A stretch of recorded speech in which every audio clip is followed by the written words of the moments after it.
message to the Democratic convention is that if they want to defeat Trump, and together we must defeat Trump, together we are the campaign to do it.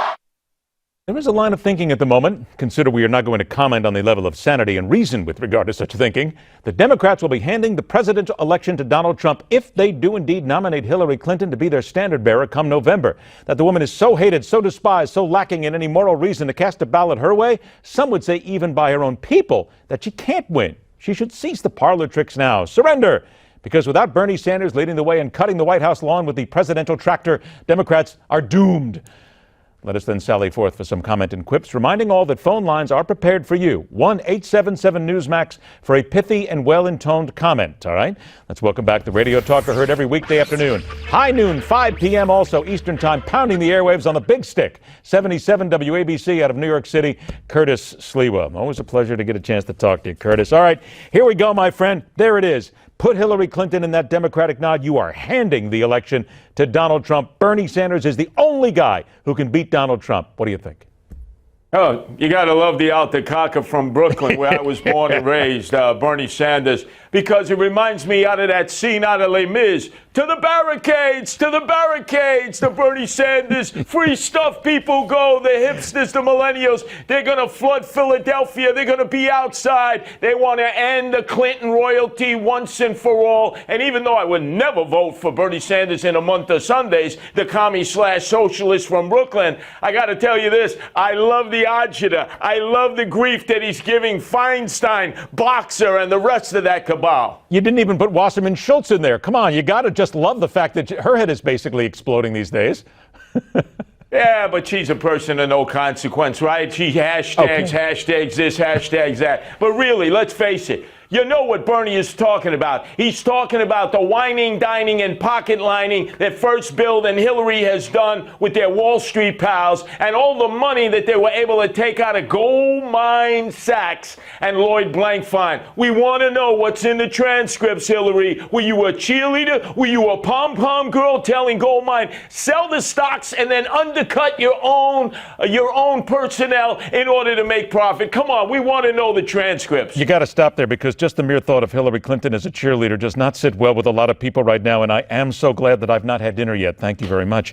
But let's put it this. She was a Goldwater girl. You forgot that, right? Yeah, back in '64. Conveniently forgot. But do you think that Bernie Sanders could actually defeat Donald Trump? Because let's face it, Donald Trump doesn't do well with blacks. He doesn't do well with Hispanics. He doesn't do well with women. So is there an outside chance that Bernie sneaks in there and beats him, in your opinion?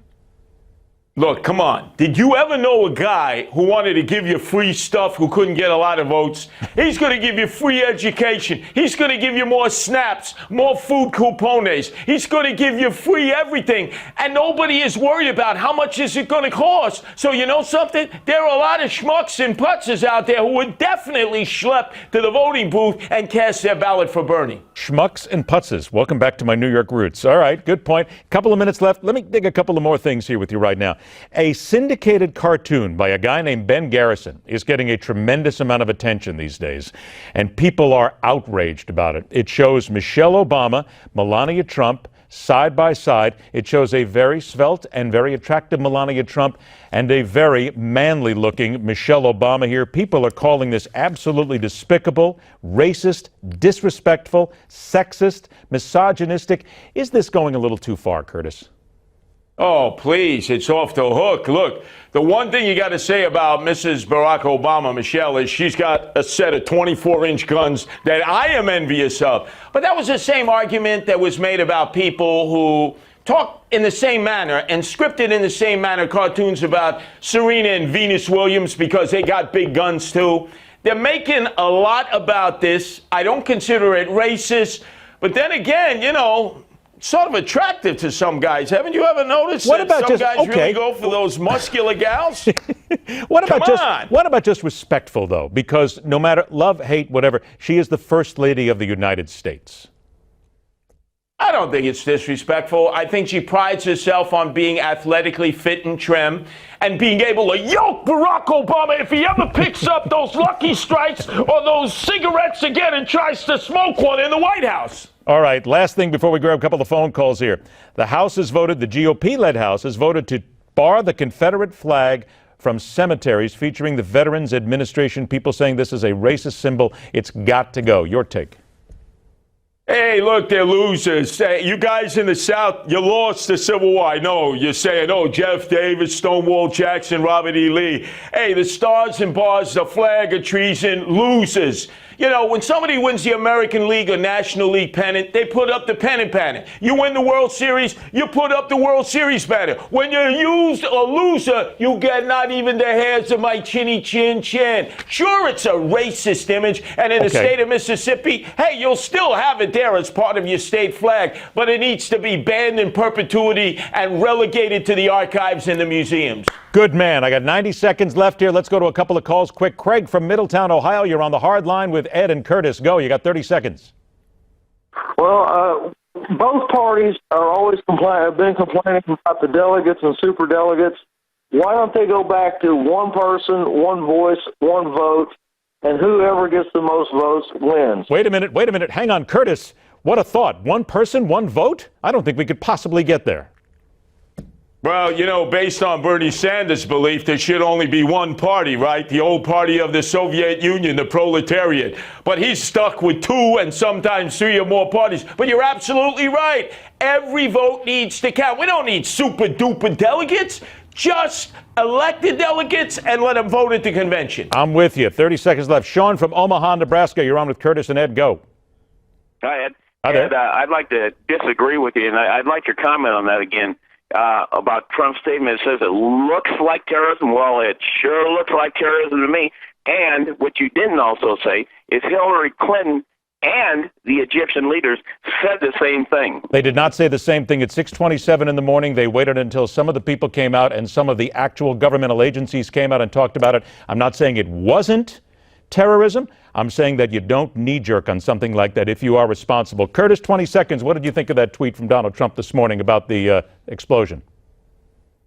Duh, he was dead on. Are you kidding? What else was it? It was terrorism, right? It's Egypt. It's Zazi. It's the Muslim Brotherhood. It's Al-Qaeda. It's ISIS. What else could it be? Come on. Again, I'm going to say, common you're sense right. and pragmatic thought. Common sense, yes. Terrorism, likely.